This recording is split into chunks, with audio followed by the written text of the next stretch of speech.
You want to make all those insane highlights, and a key part of that is your flick.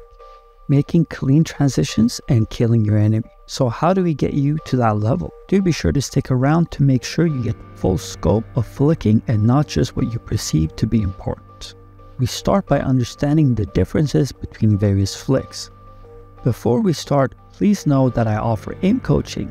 This isn't a lousy course where I give you a PDF and send you on your way. No. We thoroughly break down your aim, analyze your VODs, and create a custom 4-week plan just for you. This is perfect for people who don't know where to start or get confused by the whole thing. Having expert advice can really help you, and the results seen on my Discord speak for themselves. Moving on to flicking, you can think of the whole process as 2 parts.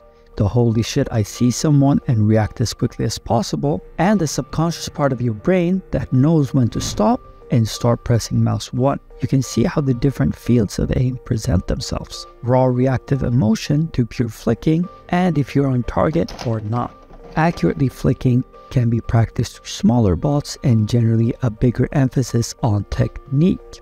We're not focused on speed, rather not over or under flicking, because we're essentially rewiring our raw reactive flicks to assist the reactive emotion of first seeing an enemy. I'll explain like this. If all you show your brain is 10 perfect flicks, its only option is to go off one of those 10 perfect flicks. If all you show your brain is correct flicking, it'll have a much less limited pool to draw from, which when it comes to accuracy is what we want. Pokeball or very slow moving target switching, even static variants of target switching scenarios can be very beneficial because it allows us to focus a lot more on technique while not being hindered by movement, which is what we'll talk about next. The speed in the flicking is often represented completely the wrong way. If we flick fast but end up landing near the target, one might presume this is an accuracy issue, and it is. But since none of us are perfect, and like my previous example, our brain does not have a limited pool of flicks to draw from. It has an infinite amount of bad flicks because of the mistakes you've been doing so far. It's therefore unrealistic to assume we'll always be accurate. That's where speed target switching comes to play. Let's go back to that original example. You flick and miss by very little, or perhaps the target moved ever so slightly. The problem occurs because you don't adjust your crosshair after you're flicking. You simply rely on your wrongly rewired and inaccurate flicks to carry you when you don't have that level of accuracy in the first place. The speed part isn't the speed of the flick, but the speed of which you realize if you're on target or not. By doing an action quicker, we're essentially upping our reaction to realizing the distance between the target and our crosshair.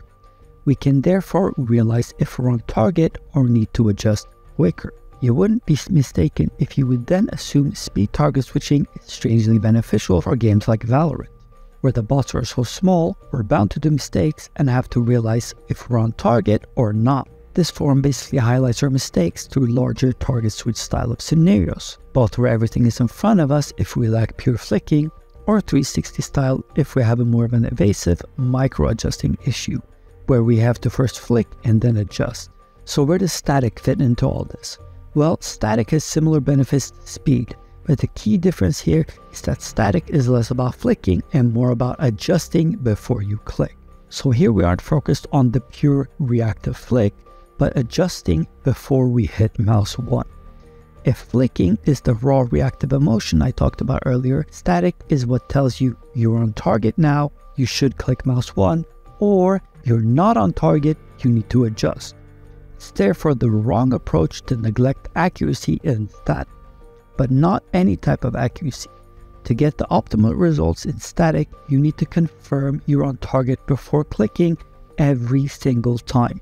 I personally do this with great results through my 4B click method, where we take our finger off mouse 1, forcing us to simply put our crosshair on target without clicking.